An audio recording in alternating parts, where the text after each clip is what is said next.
This is my Springfield 1911 TRP. In this video, I'll be replacing the two-piece full-length guide rod with the short GI guide rod. This video is not about which guide rod will perform better on your 1911.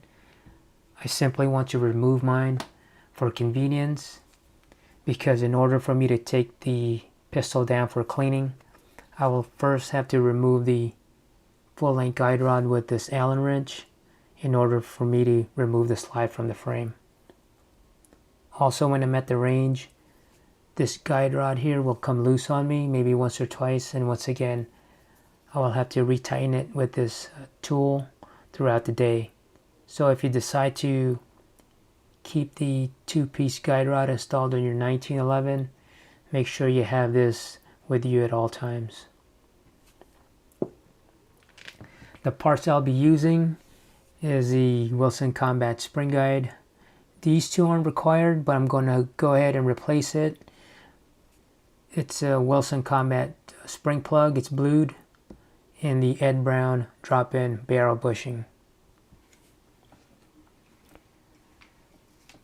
This is my Springfield loaded. I have the GI guide rod installed on this 1911.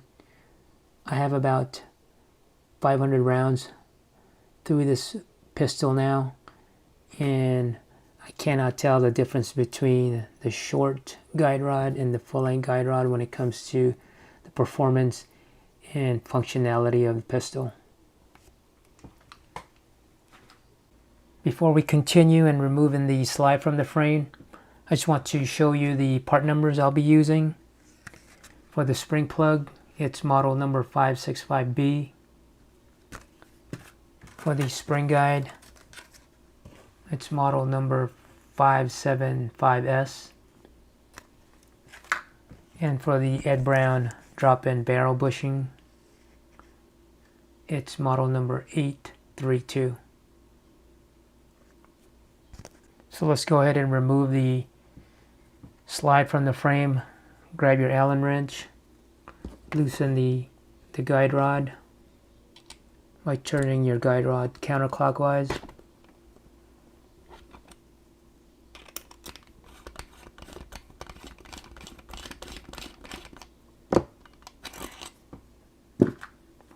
Push down on your spring cap and rotate the barrel bushing clockwise.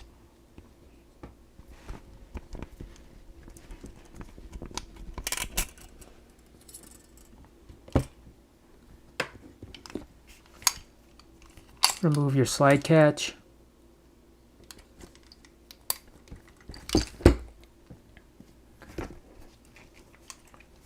Remove the slide from the frame. Put your frame to the side as we don't need it for now.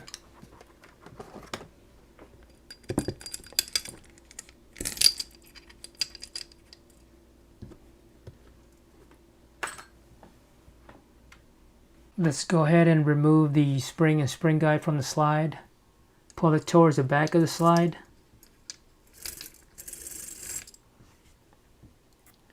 As you can see here, that the original spring guide is threaded and the new Wilson Combat spring guide is non-threaded. Also, your spring, it has a closed end and an open end. Make sure this closed end is the one that slides into your spring guide. Next, I'm going to remove my stainless steel barrel bushing, rotating it counterclockwise. It should slide right out. I'm going to install this drop-in barrel bushing by Ed Brown. Surprisingly enough, no fitting required on this one. It slides right in.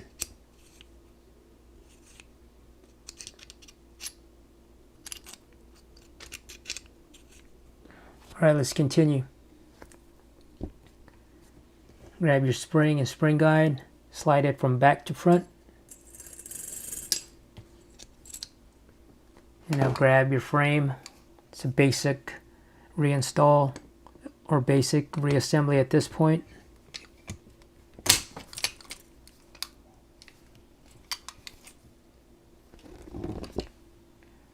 Get your slide catch.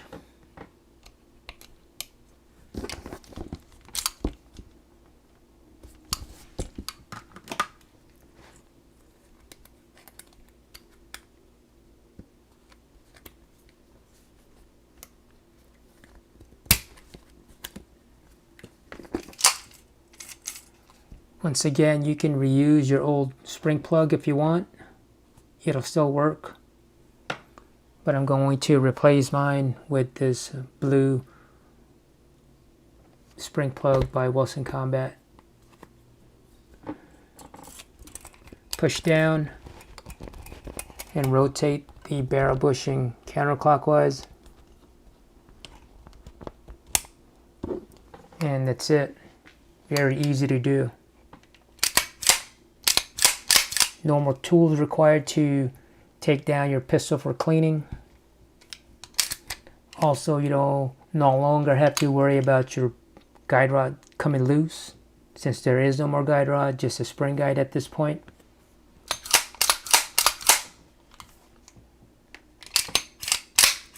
Alright, let's do a quick function test. Go ahead and cycle the action a couple of times. Engage your thumb safety. Pull the trigger, hammer should stay in place. Engage your grip safety, pull the trigger, hammer should stay in place. Disengage the thumb safety, pull the trigger, hammer should stay in place. At this time, engage the grip safety, pull the trigger, your hammer should drop. Keep your finger on the trigger, rack the slide, listen for the reset. Pull the trigger, and once again your hammer should drop. That looks like a good function test. Thanks for watching. Hope you enjoyed the video. Hopefully it's helpful if you're considering on replacing your two-piece full-length guide rod with a short GI guide rod. It's much now easier for me to take the pistol down for cleaning. No more tools required. Also, no noticeable difference in performance, reliability, or functionality. No problems whatsoever with the gun. Once again, thanks for watching.